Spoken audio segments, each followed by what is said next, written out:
Welcome back to another episode of Boomer Bust, your home for NFL Draft Talk. I'm your host, Terry, and ladies and gentlemen, it is Super Bowl week, the week we all live and breathe for, the culmination of the NFL season, where we crown a champion, that coveted championship that all our teams want. That's the whole reason we draft. It's the whole reason we build our teams, is to get to that ring. But in honor of the Super Bowl week, I did want to do a little Super Bowl edition of Boomer Bust, where we take a look at the two teams in the Super Bowl, look at their rookies that are contributing this year, and then also do our real grade and look back 3 years ago at their draft class and give it a grade. Yes, I mean, I think it's important, of course, to look at what were the building blocks or what type of building blocks went into the teams getting to where they are now.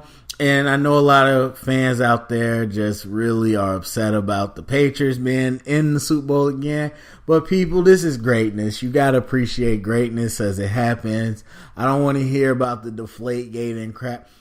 5 Super Bowls, and if they win 6 Super Bowls, coming back from 25 points down against the Falcons, I don't want to hear anything about the scandals they had. It is not enough to bring you that much success. And so, anyway, don't want to jump too much into that. Let's just look at these teams, starting with the Philadelphia Eagles. So, with our Eagles, we have our rookie class. If you look at their class, you start with number 1, Derek Barnett, who was drafted in the first round. So, looking at kind of what I thought about Derek Barnett and then what he's translated into, I was super high on Derek Barnett. For me, I said Derek Barnett was the best pass rusher coming out of the draft. I liked him as a pass rusher more than I like Myles Garrett. Not as an overall player, but as just a pure pass rusher. I thought he had a lot more technique, a lot more moves and effort to him. And so this is a guy that he beat Reggie White's sack record in Tennessee. That was a big moment for him. So I was really hyped up on him. Now, the knock against him from the scouting community was his lack of length and size. He was kind of a shorter guy. Well, he still is a shorter guy for the defensive end position.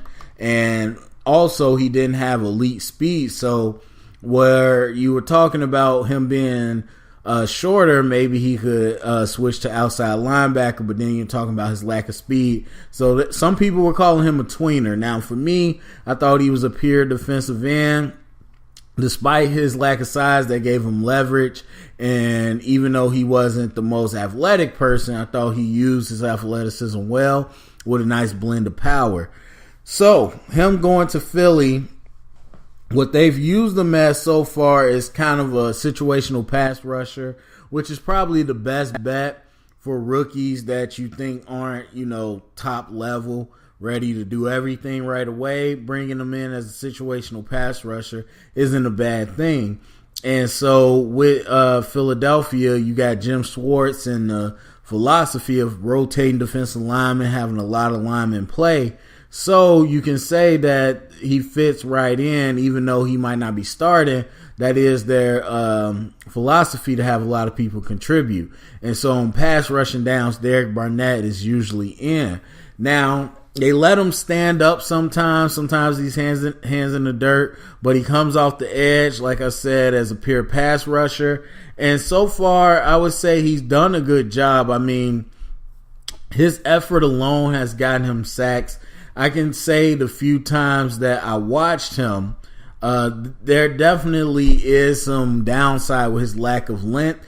And him being in the NFL, even though he played in the SEC, in the NFL, you can see the size difference. A lot more than you can see in college.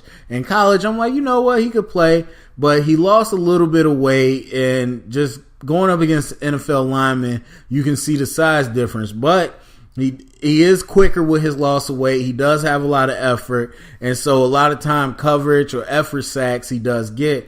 Now, he has 5 sacks in the regular season. Then, of course, he did some damage in the postseason as well. So he's definitely not a prolific sack artist. I don't think any rookie becomes prolific. but I do think he's had a nice foundation to start off with. And so going forward, you look at him to improve his game, his technique, to hopefully they get him to have more weight instead of less weight, because you got Eagles defense that is all about stopping the run. You got Big Fletcher, Cox, and all those people. So hopefully he puts on a little more weight so he could be every down. But as far as the Eagles' success to get into the Super Bowl, I think he's played a decent part for a rookie, especially a mid-round pick. He's played better than a lot of people could have asked of him. So then going down to Rasul Douglas. Now they did pick Sidney Jones, the highly rated cornerback from Washington who got a knee injury. They did pick him as a future pick, so he's there, but of course he didn't contribute to this year. But then the other corner they doubled up with was Rasul Douglas out of West Virginia. And if there's one thing with the Eagles, they've struggled with pass defense at times. They're opportunistic. They get interceptions and whatnot. But as straight coverage, I don't think they're the best. And Rasul Douglas is kind of part of that. Now, as a rookie, he didn't start. He didn't crack the starting lineup. But he's a rotational player. And there's times that I've seen him get picked on throughout the year. And so Rasul Douglas wasn't that high for me coming out. I thought he was kind of an average 3-star prospect. But you think in time that he'll be able to build his skills up with this type of experience going into the Super Bowl and whatnot. And so using him when they might put Darby in the nickel or whoever they might put in the nickel. Sometimes he's in the nickel. I think he's getting a lot of experience.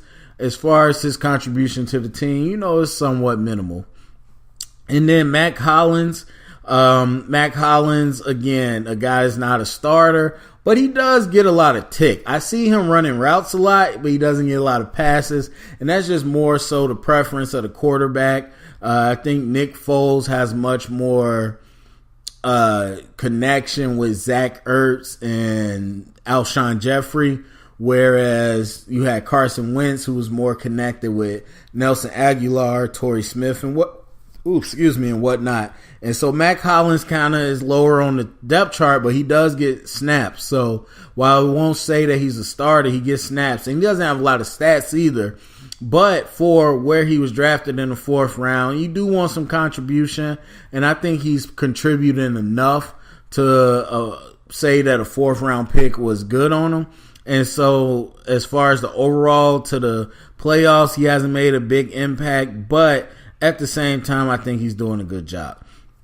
So now the rest of the draft, those are guys that aren't really playing much, and so they didn't make a big impact. But as you typically see when you're like a playoff team or a Super Bowl contending team, and the Eagles weren't that coming into the year, nobody expected that. But higher tier teams, they tend to lean on their earlier picks because they're the ones that are going to get chances. They're picking them for reasons, for very specific reasons to get on the field. Whereas when you got teams that are lower tier, they have open spots. And so anybody on the draft class can really get a shot. But so what you really got to hit on is your first couple picks. Now, could the Eagles have gotten somebody else in the 2nd round instead of Sidney Jones that could have really contributed? Yes, but we've seen the way it's worked out so far where it seems to be a good bet. They were able to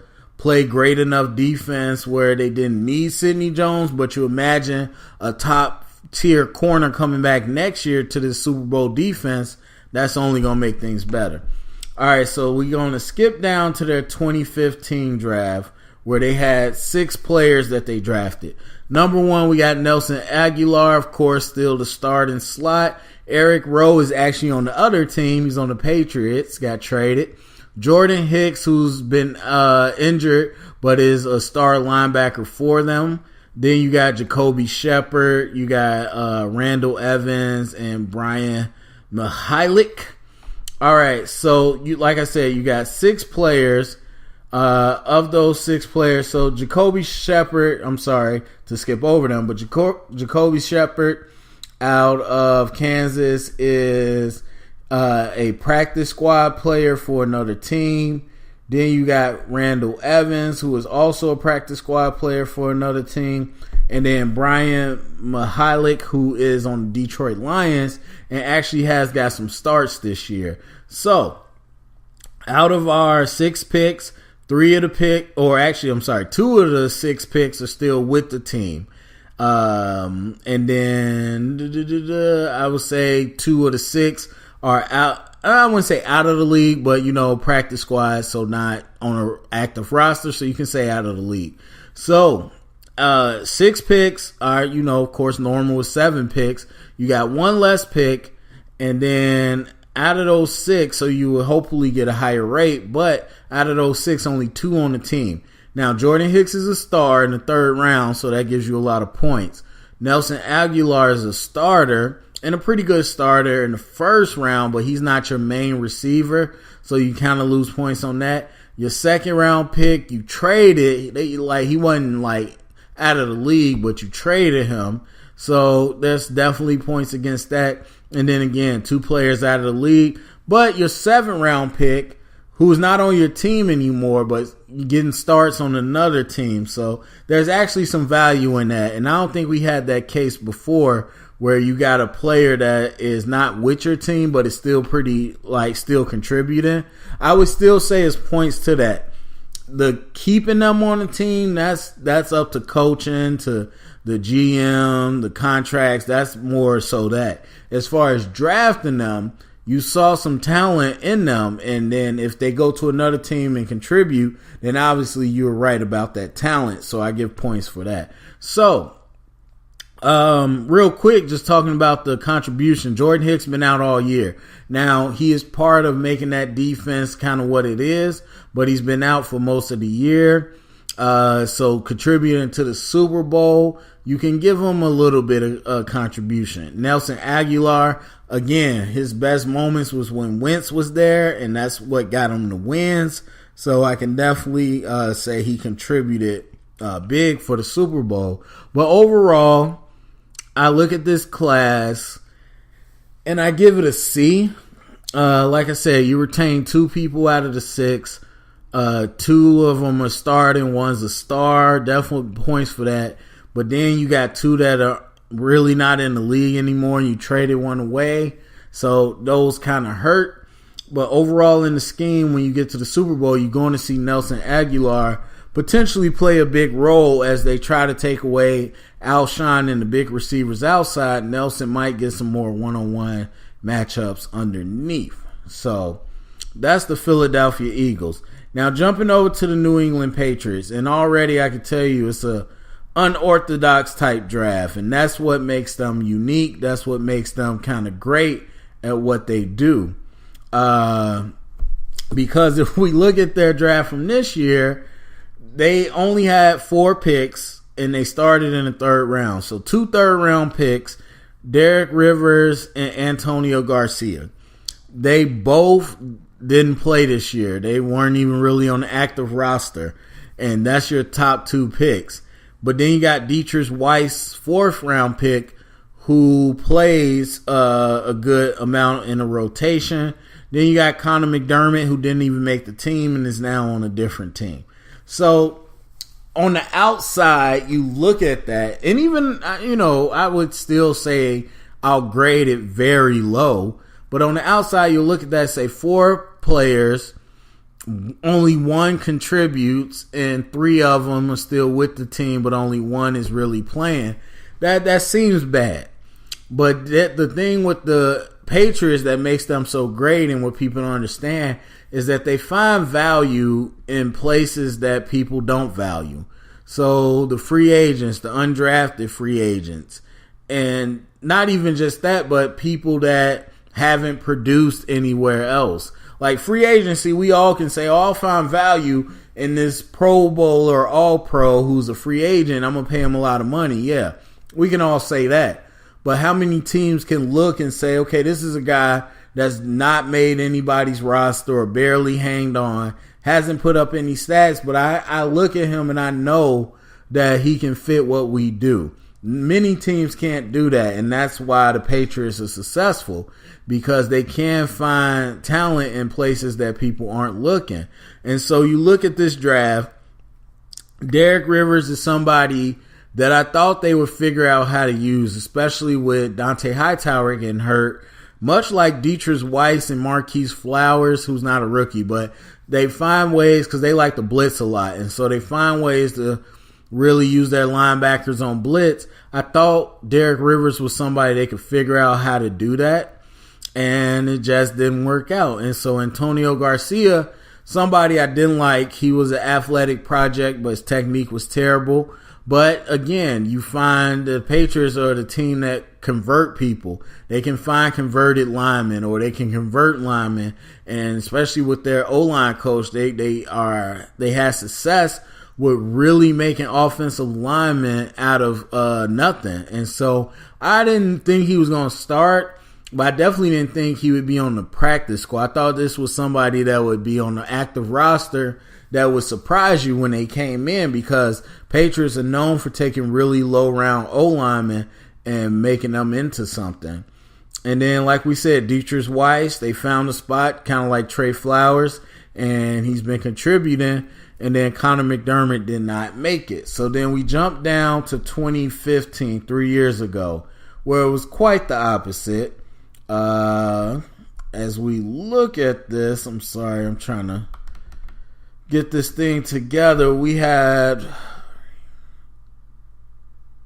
11 picks. So a big haul for the Patriots. Number one, we had Malcolm Brown still with the team. He's a starter. Jordan Richards is still with the team. He is a rotational guy.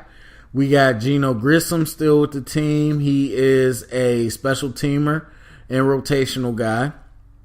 You got Trey Flowers, who is a star. As we could call him a star on the team.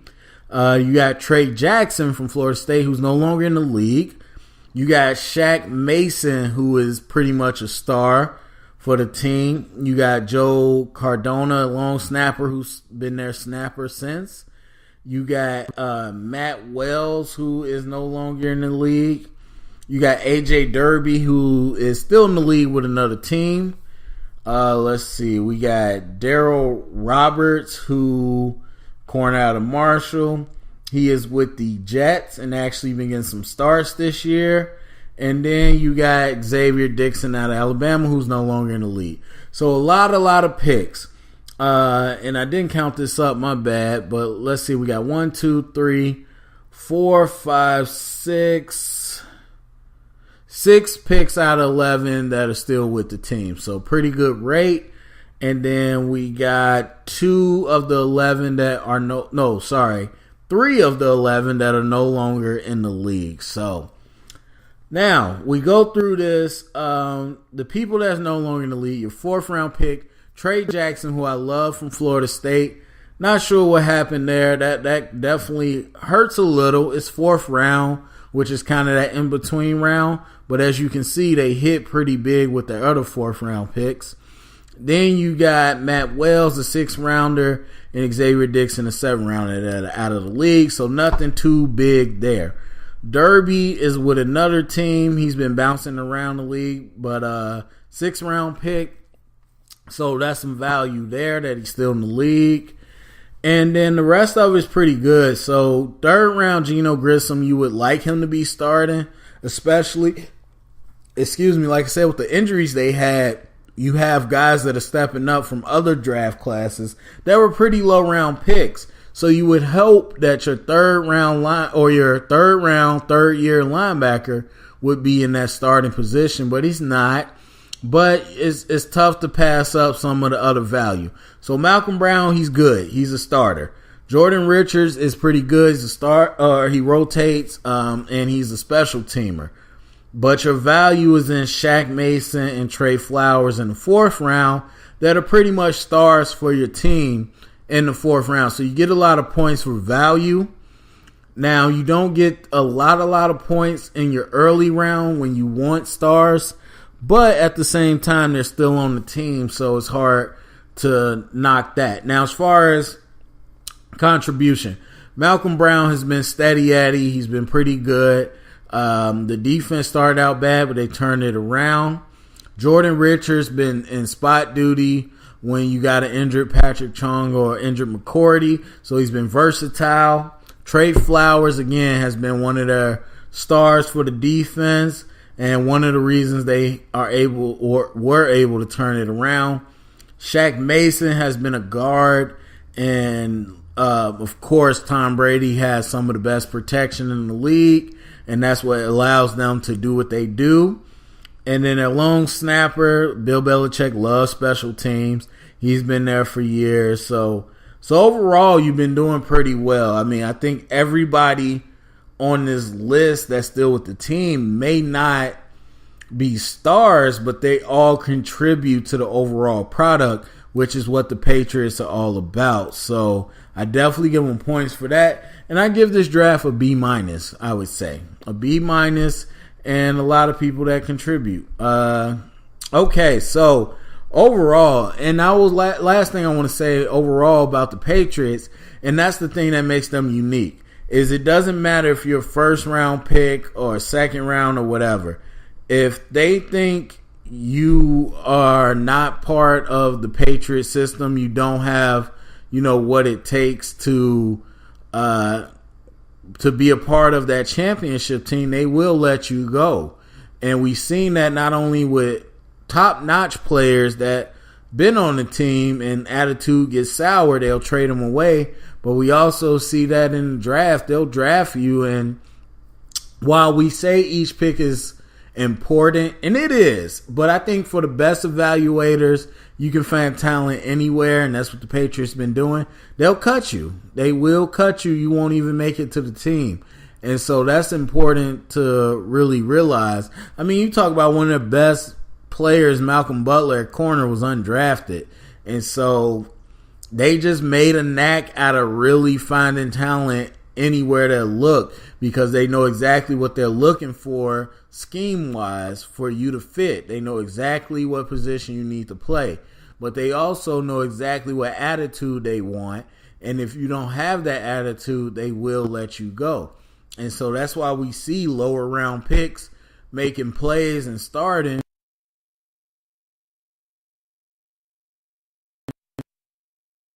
Football character, and it's about trying to win. And so I give a lot of props to the Patriots, and people complain they keep coming back. Well, that's why they keep coming back. Yes, you have the greatest quarterback, but also you got one of the greatest staffs that understand exactly what they're looking for, and so they can keep turning this roster over and over and without it being too affected. So that's what I got. That's the Super Bowl edition, but the important thing is what you guys think. Go to the comment section. Let me know what you think. Are you sick and tired of Patriots? But what do you think about the rosters, the draft, and how it's affected these people's ability to go to Super Bowl? Or do you think it's not about the draft? It's more about free agent? Whatever you think. And who do you think is going to win the Super Bowl? What's your pick? So go to the comment section. Thumbs up, subscribe, share it around with everybody else. And thank you guys for listening.